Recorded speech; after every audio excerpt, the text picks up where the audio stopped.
Assalamualaikum warahmatullahi wabarakatuh. Di sini kami dari kelompok 7 akan mempresentasikan akuntansi keuangan lanjutan chapter 16 yaitu Partnership, Formation, Operation, and Change in Ownership Interest. Nah, untuk anggota kami di sini ada 7 orang yaitu Afia, Aziz, Aza, Alvin Pramadita, Muhammad Said, dan Salsabila Aska.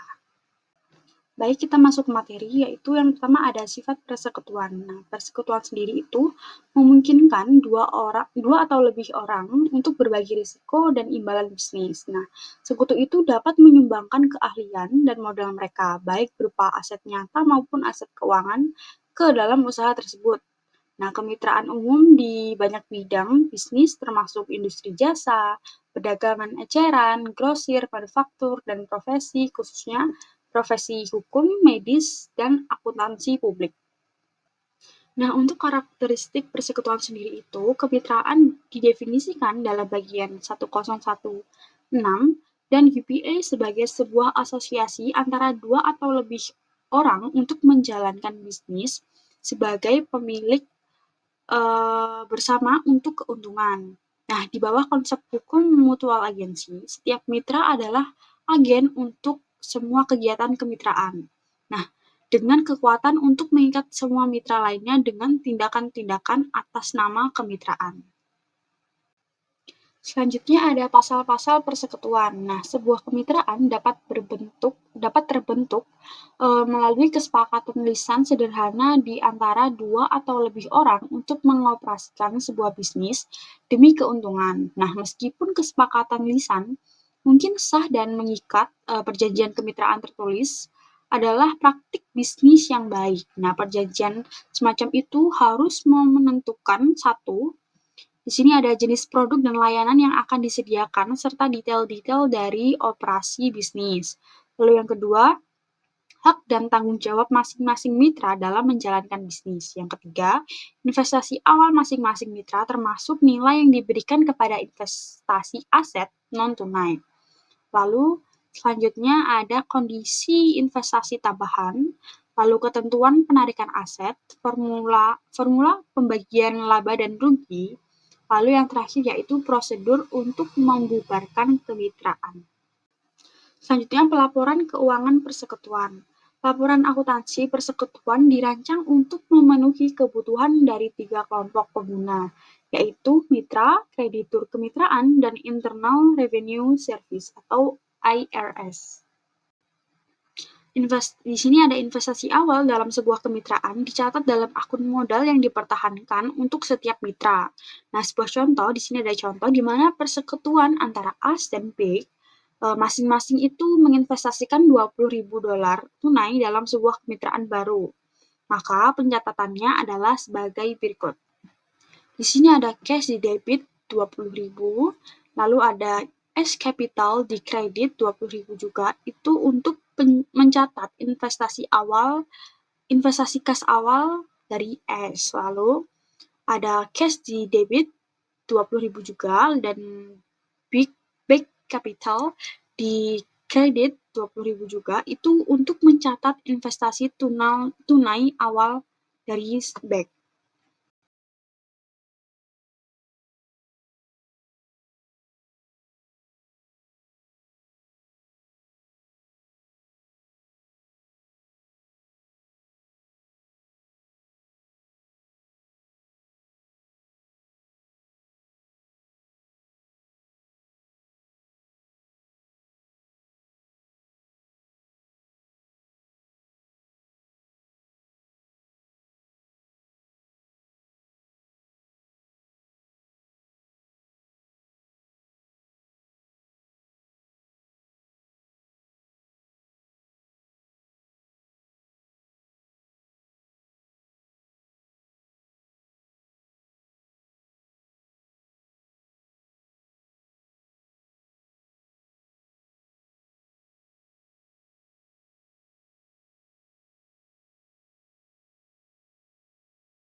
Ya, selanjutnya di sini ada profit and loss sharing agreements. Dalam perjanjian partnership harus secara jelas dinyatakan cara pendistribusian keuntungan maupun kerugian dalam partnership. Hal-hal yang biasanya dipertimbangkan, yang pertama ada bonus allowance, yang kedua ada salary allowance, yang ketiga ada interest allowance atas investasi kapital, dan yang keempat ada pembagian atas laba atau rugi yang tersisa. Selanjutnya ada bonus and salary allowance. Bonus allowance didasarkan pada keuntungan partnership sebelum dan sesudah diperhitungkan.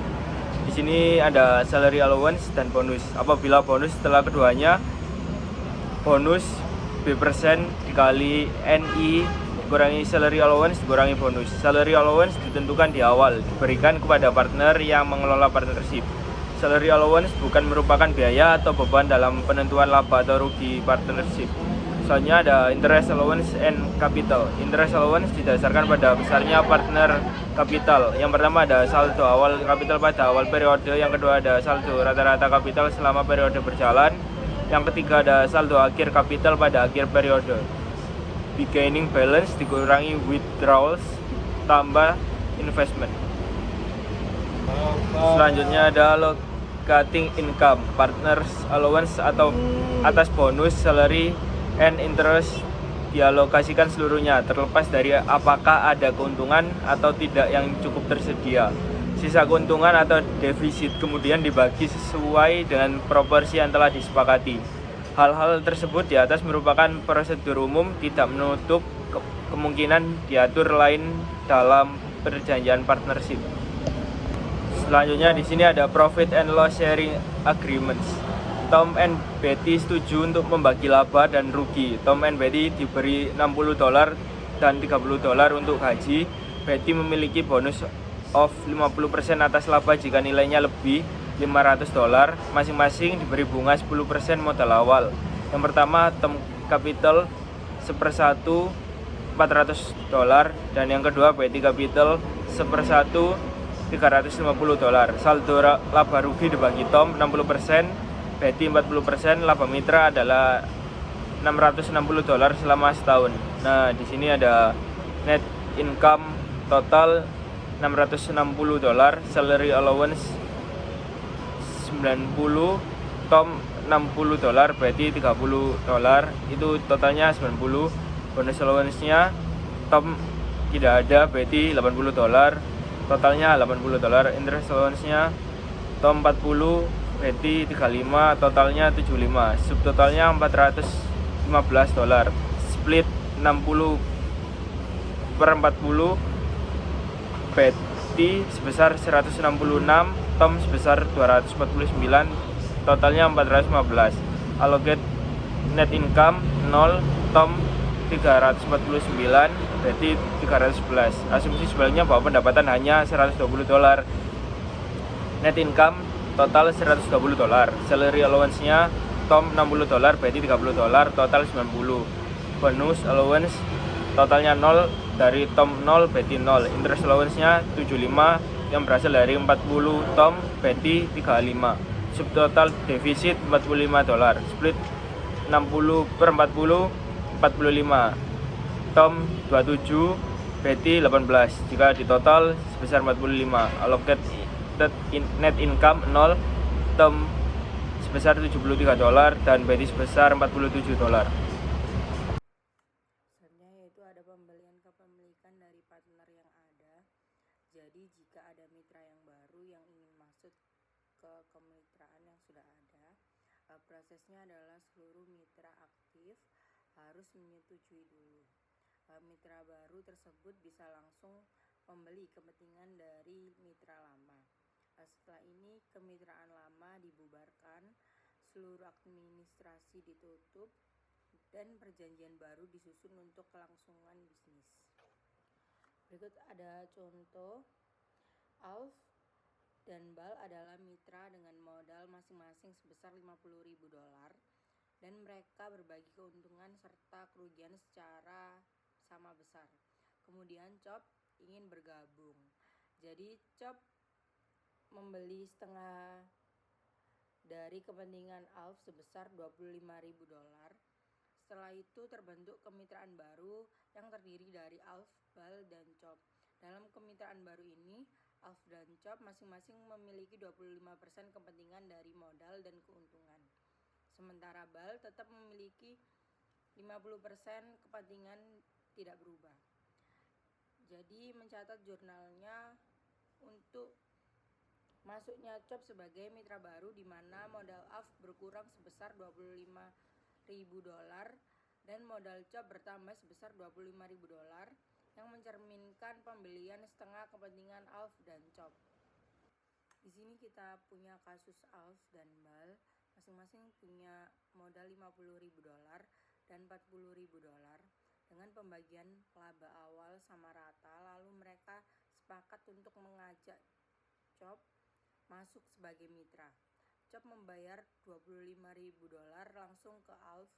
Setelah itu ada kesepakatan bahwa setengah dari modal ALF dialihkan ke COP tanpa ada revaluasi aset bersih. Kemudian pembagian laba di masa depan diatur menjadi 25% untuk ALF, 50% untuk BAL, dan 25% untuk COP. Sekilas memang tampak tidak adil, tapi sebenarnya perjanjian ini bisa menimbulkan masalah karena proporsi modal dan pembagian laba tidak seimbang, baik sebelum maupun setelah COP masuk. Selanjutnya teman-teman bisa dilihat di tabel sebelah kiri kondisi sebelum COP masuk. ALF punya modal $50.000 dan BAL $40.000 dengan pembagian laba masing-masing 50%. Nah, setelah COP masuk terlihat di tabel sebelah kanan, modal ALF berkurang jadi $25.000 karena sebagian dialihkan ke COP, BAL tetap $40.000 dan COP menambah $25.000. Total modal masih sama yaitu $90.000. Tapi yang berubah adalah pembagian laba ALF hanya 25%, BAL naik jadi 50% dan COP 25%. Jadi meskipun modal sama-sama $90.000, proporsi kepemilikan dan pembagian hasil berubah. Selanjutnya yaitu goodwill merevaluasi modal. Nah, dalam skenario ini yaitu ALF dan BAL memiliki modal awal masing-masing sebesar $50.000 dan $40.000. Mereka berbagi keuntungan secara sama rata. Nah, COP diterima sebagai anggota baru dengan membayar total $50.000 secara langsung kepada ALF dan BAL. COP ini akan memiliki 50% kepemilikan modal dan pendapatan masa depan kemitraan, sedangkan ALF dan BAL masing-masing akan memiliki 25% kepemilikan pendapatan masa depan kemitraan. Nah, goodwill di sini yaitu selisih antara nilai wajar aset dan nilai buku aset. Dalam skenario ini, goodwill-nya sebesar $10.000, didapat dari $100.000 dikurangi $90.000. Selanjutnya yaitu non-revaluation, bonus approach. Nah, dalam skenario ini, ALF dan BAL adalah mitra lama dalam sebuah bisnis. Mereka memiliki modal masing-masing sebesar $50.000 dan $40.000. Yang mereka ini ingin menerima COP sebagai mitra baru dalam bisnis mereka. Karena tidak pakai revolusi, maka pendekatan bonus digunakan. Nah, modal COP adalah sebesar $45.000 didapat dari 50% dikali $90.000. Nah, modal akhir ALF dan BAL disesuaikan menjadi 25% dikali $90.000 menjadi $22.500. Selanjutnya yaitu partnership investment at book value. Nah, dalam skenario ini situasi awalnya yaitu Dre dan Boy adalah mitra lama dalam sebuah bisnis. Nah, mereka memiliki modal masing-masing sebesar $40.000. Mereka ingin menerima Cray sebagai mitra baru dalam bisnis mereka. Nah, Cray ini memiliki modal sebesar $40.000. Nah, metode partnership investment at book value yaitu Cray mentransfer sebesar $40.000 modal ke kemitraan. Modal Dre dan Boy tetap tidak berubah di $40.000 masing-masing. Nah, Cray memiliki modal sebesar $40.000. Nah, ketiga mitra memiliki kepentingan modal dan laba yang sama dalam kemitraan. Selanjutnya yaitu partnership assets revalued, goodwill to old partner. Nah, dalam skenario ini, Dre dan Boy adalah mitra lama di kemitraan tersebut. Nah, masing-masing memiliki modal awal sebesar $40.000. Cry adalah mitra baru yang ingin bergabung dengan kemitraan tersebut. Nah, dia akan menginvestasikan sebesar $50.000 untuk kepemilikan sepertiga atas modal dan laba kemitraan. Nah, proses revaluasi aset yaitu total aset tercatat. Aset yang tercatat di pembukuan kemitraan bernilai total sebesar $80.000. Nilai wajar total aset kemitraan diperkirakan sebesar $150.000. Nah, goodwill-nya yaitu peningkatan nilai aset sebesar $20.000. Selanjutnya yaitu partnership assets not revalued, bonus to out partner. Nah, dalam skenario ini, dua orang mitra lama yaitu Dre dan Boy masing-masing memiliki modal awal sebesar $40.000.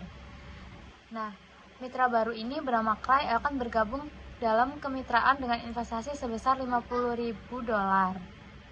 Nah, Dre dan Boy menerima bonus masing-masing sebesar $3.333 sebagai kompensasi atas kontribusi mereka sebelumnya pada kemitraan.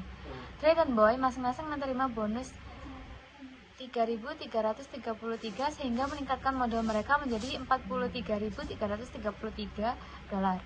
Nah, Cry ini memiliki modal sebesar $43.334 mewakili investasinya dikurangi bonus yang diberikan kepada mitra lama. Nah, total modal kemitraan menjadi $130.000 didapat dari $40.000 ditambah $40.000 ditambah $50.000. Selanjutnya saya akan menjelaskan partnership asset revalued atau goodwill to new partner. Di sini ada capital balance. Jadi Dre dan Boy memiliki modal awal masing-masing sebesar $40.000. Kemudian Cry diterima sebagai mitra dengan investasi $50.000 dan mendapatkan 40% hak atas modal dan laba. Total kemitraan baru adalah $133.333. Dre dan Boy masing-masing memiliki 30% hak atas modal dan laba kemitraan baru, dan Cry memiliki 40% hak atas modal dan laba kemitraan baru. Kemudian selanjutnya Dre dan Boy memiliki modal awal masing-masing sebesar $40.000. Cry diterima sebagai mitra dengan investasi $50.000 dan mendapatkan 40% hak atas modal dan laba. Total modal kemitraan baru adalah $130.000. Dre dan Boy masing-masing memiliki 30% hak atas modal dan laba di kemitraan baru. Cry memiliki 40% hak atas modal dan laba di kemitraan baru. Kemudian Cry diberikan bonus sebesar $2.000. Selanjutnya yaitu ada akuntansi pemisahan kemitraan berkelanjutan melalui kematian atau pensiun. Pensiun atau kematian seorang memerlukan penyelesaian dengan pihak mitra terkait. Harga pembelian minat mitra yang diasosiasikan adalah jumlah yang akan didistribusikan kepada mitra yang disosiating. Pada tanggal disasosiasi, aset-aset kemitraan dijual dengan harga yang sama dengan nilai likuidasi terbesar atau nilai berdasarkan penjualan seluruh bisnis sebagai usaha yang berlangsung tanpa mitra yang disasosiasikan dan kemitraan yang dihentikan sejak tanggal tersebut. Akuntansi pemisahan kemitraan berkelanjutan melalui kematian atau pensiun. Saldo modal mitra yang meninggal atau pensiun diklasifikasikan sebagai kewajiban jika terlambat. Bunga atau pengembalian lainnya, akrual pada kewajiban dianggap sebagai biaya entitas kemitraan yang berlanjut. Jika pembayaran kepada mitra yang pensiun atau warisan mitra yang meninggal sama dengan saldo modal akhirnya, entry yang diperlukan adalah debit ke akun modal yang di modalnya dan dikredit ke kas. Jika pembayaran lebih atau kurang dari saldo modal akhir, terdapat prosedur revaluasi yaitu nilai tambah dan non revaluasi yaitu bonus yang dapat digunakan untuk penyelesaian. Selanjutnya yaitu ada contoh soal. Para mitra setuju bahwa bisnis nilai rendah di buku kemitraan dan bahwa JUS akan dibayar $92.000 sebagai penyelesaian akhir minat kemitraannya. Pembayarannya berlebih kepada JUS dapat dicatat dengan 3 metode. Yang pertama, JUS dapat diberikan bonus. Kedua, modal kemitraan dapat direvaluasi sejauh pembayaran berlebih kepada JUS. Yang ketiga, modal kemitraan dapat direvaluasi berdasarkan jumlah yang tersirat dari pembayaran berlebih tersebut. Akuntansi pemisahan kemitraan berkelanjutan melalui kematian atau pensiun. Pensiun atau kematian seorang memerlukan penyelesaian dengan pihak mitra terkait. Dengan harga pembelian minat mitra yang disosiasi adalah harga yang akan didistribusikan pada mitra yang dissociating. Kemudian pada tanggal disosiasi, aset-aset kemitraan dijual dengan harga yang sama dengan nilai likuiditas terbesar atau nilai berdasarkan penjualan seluruh bisnis sebagai usaha yang berlangsung tanpa mitra yang disosiasi dan kemitraan. Akuntansi pemisahan kemitraan berkelanjutan melalui kematian atau pensiun. Akuntansi pemisahan kemitraan berkelanjutan melalui kematian atau pensiun. Saldo modal mitra yang meninggal atau pensiun diklasifikasi sebagai kewajiban jika terlambat dengan bunga atau pengembalian lainnya, yaitu akrual pada kewajiban dianggap sebagai biaya entitas kemitraan yang berlanjut. Kemudian jika pembayaran kepada mitra yang pensiun atau warisan mitra yang meninggal sama dengan saldo modal, akhirnya entry yang diperlukan adalah debit ke akun modalnya dan kredit ke kas. Dan jika pembayaran lebih atau kurang dari saldo modal akhir, terdapat prosedur revaluasi atau nilai tambahan dan non revaluasi atau bonus yang dapat digunakan untuk akuntansi pemisah. Para mitra setuju bahwa bisnis dinilai retuan di buku kemitraan dan bahwa JUS akan dibayar 92.000 sebagai penyelesaian akhir minat kemitraannya. Pembayaran berlebih kepada JUS dapat dicatat dengan 3 metode, yaitu JUS dapat diberikan bonus dan modal kemitraan dapat direvaluasi sejauh pembayaran berlebih kepada JUS. Kemudian modal kemitraan dapat direvaluasi berdasarkan jumlah yang tersirat pembayaran terlebih. Pada mitra kemudian terdapat bonus to retiring partner, yaitu sebagai contoh An dan Mik memberikan bonus 12.000 kepada JUS. Jumlah tersebut mengurangi modal akun mereka menggunakan rasio bagi hasil relatif 40% 20%. Kemudian terdapat pada catatan yaitu JUS kapital sebesar 80.000 dengan N kapital sebesar 8.000 dan Mik kapital 4.000. Pada kreditnya yaitu kas 92.000. Kemudian goodwill equal to excess payment is recorded, yaitu metode untuk mencatat penarikan JUS adalah dengan mencatat kelebihan uang tunai sebesar 12.000 yang dibayarkan kepada JUS atas saldo akun modalnya sebagai goodwill dengan jurnal yaitu JUS kapital kita debitkan sebesar 80.000 sesuai dari kejelasan yang ada di atas tadi. Kemudian goodwillnya yaitu sebesar 12.000, itu dari sisa 92.000 kita kurangi dengan 80.000. Pada kreditnya cash yaitu 92.000 dengan total. Kemudian revaluation dari total partnership capital berdasarkan dari excess payment, yaitu pendekatan ketiga untuk pensiunnya JUS adalah menilai kembali total modal kemitraan berdasarkan kelebihan pembayaran 12.000 tadi. Dengan metode ini total modal persekutuan dinilai kembali sebagai berikut, yaitu goodwill kita debitkan sebesar 30.000 dengan kreditnya yaitu N kapital sebesar 12.000, kemudian Mik kapital yaitu 6.000 dan JUS kapital 12.000. Dalam hal ini 30.000 dihitung dengan membagi kelebihan pembayaran 12.000 dari 40 JUS. Di 40 JUS kemitraan kemudian mencatat pensiunnya JUS sebagai berikut, yaitu JUS kapital yaitu 92.000 dan cash 92.000. Kemudian overvalued asset yang dengan written down, yaitu pembayaran pensiun kepada JUS sebesar 8.000 kurang dari saldo modal akhirnya menyiratkan bahwa modal kemitraan yang dinilai terlalu tinggi sebesar 20.000. Dari 80.000 kita kurangi dengan 72.000, kita kalikan 40%, yaitu N kapital sebesar 8.000 dan Mik kapital yaitu 4.000 dan JUS kapital dari 8.000. Dan kreditnya itu net asset sebesar 20.000. Kemudian JUS kapital kita debitkan sebesar 72.000 dan kreditnya cash 72.000. Kemudian bonus to continuing partner dengan jurnal yaitu JUS kapital sebesar 80.000 dan N kapital 5.333 dan Mik kapital 2.667 dan cashnya itu 70. Kemudian kesimpulan dari prosedur akuntansi untuk kemitraan mirip dengan bisnis lainnya tetapi berbeda dalam pengukuran minat modal mitra. Dengan pengukuran modal, kepentingan pendapat mitra berdasarkan pada perjanjian kemitraan atau UPA Uniform Partnership Act yang tergantung pada negara bagian di mana kemitraan tersebut berada. Nah, perjanjian kemitraan ini sebaiknya ditulis dan mencakup detail seperti kontribusi modal, investasi tambahan, pinjaman kepada mitra, pembagian keuntungan, dan perubahan dari minat kemitraan. Sekian presentasi dari kelompok kami, tidak ada salah kata dan lain-lain. Kesimpulan dari prosedur akuntansi untuk kemitraan mirip